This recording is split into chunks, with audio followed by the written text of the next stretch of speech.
Everything we do on the stage, we do according to what FISA tell us to do. We've had a dress rehearsal before we had the ceremony yesterday, so everything has to be quite precise.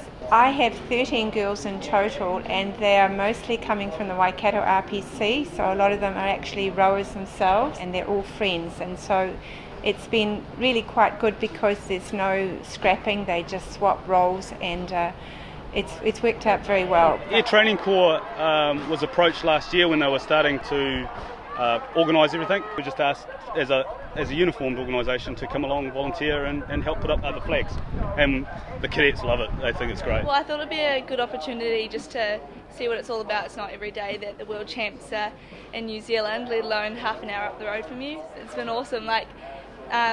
Most people don't get to go up on the podium and that close to the athletes, and it's great because you can see how excited they are, this is what they've been training for, and being there to see them so excited to get the medals, it's really cool.